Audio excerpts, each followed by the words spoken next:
Mari kita berdoa.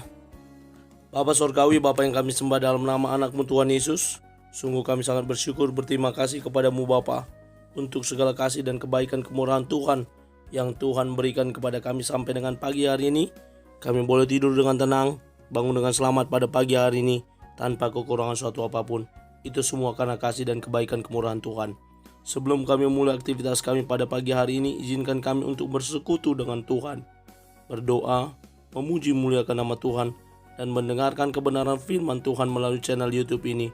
Berbicara bagi kami Tuhan, nyatakan kuasa-Mu, nyatakan isi hati-Mu, karena kami telah siap untuk mendengarkan kebenaran firman Tuhan. Dalam nama Yesus kami sudah berdoa dan mengucap syukur. Amin. Shalom ibu bapak saudara terkasih dalam nama Tuhan kita Yesus. Semangat pagi.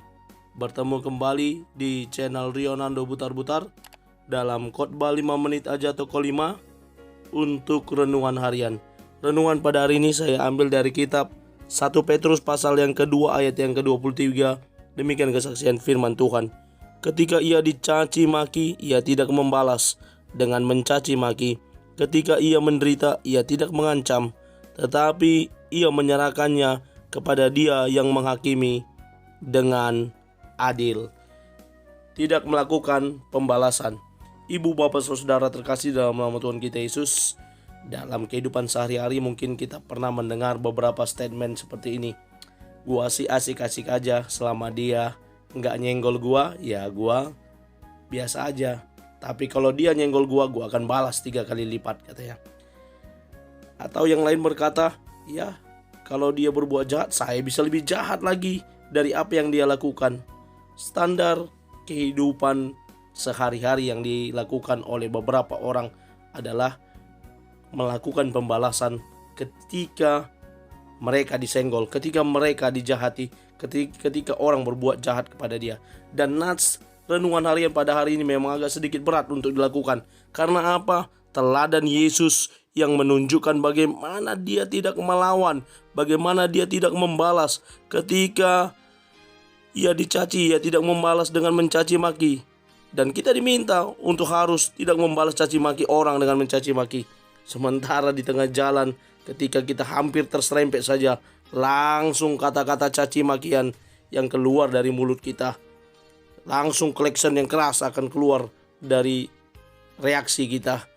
Ketika kita menderita ketidakadilan, kita tidak boleh mengancam, ini yang diajarkan oleh Yesus. Tetapi kita harus menyerahkannya kepada Allah yang adil, yang menghakimi dengan adil. Karena apa? Pembalasan itu adalah hak Allah. Dalam kitab Roma berkata, pembalasan adalah hak Tuhan dan pembalasan kita sangat terbatas.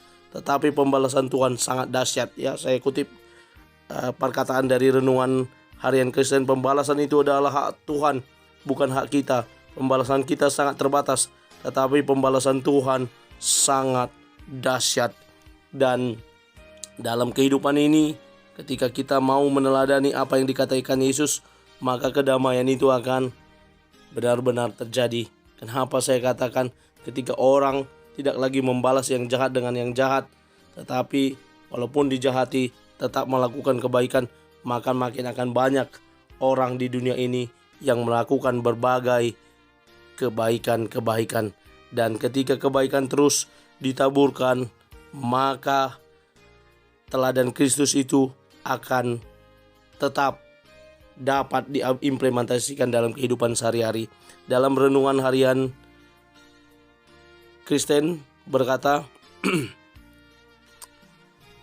Yesus menunjukkan teladan kepada kita. Teladanilah teladan Yesus, karena teladan Yesus adalah teladan yang rendah hati, yang tidak mau membalas, yang jahat dengan yang jahat. Bahkan ketika dia dicaci maki, dihakimi pada saat itu, bahkan ketika ditinju dalam pengadilan, dia dipukul, dia hanya berkata, jika yang kukatakan itu salah, mengapa engkau memukul aku? Setiap perkataan yang dikeluarkan oleh Yesus membuat orang lain yang berbicara dengan dia terdiam dan tidak dapat berkata apa-apa. Yesus yang merupakan pribadi yang patut diteladani karena senantiasa memberikan inspirasi bagi kita untuk dapat melakukan apa yang diperintahkannya, termasuk dalam nats renungan harian pada hari ini, tidak melakukan pembalasan. Kiranya Tuhan menguatkan kita, memampukan kita untuk menjadi para pelaku kebenaran firman Tuhan ini dengan belajar dari teladan Yesus, tidak melakukan pembalasan dan menyerahkan semua kepada Allah. Amin. Kita bersatu dalam doa. Terima kasih Bapa untuk firman-Mu yang telah kami dengarkan pada pagi hari ini.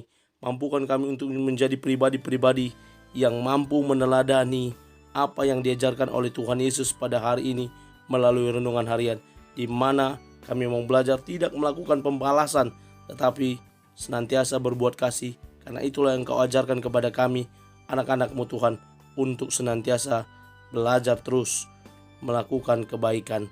Terima kasih Bapa, terpuji nama Tuhan, dalam nama Yesus kami berdoa, amin. Selamat beraktivitas, Tuhan Yesus memberkati. Shalom.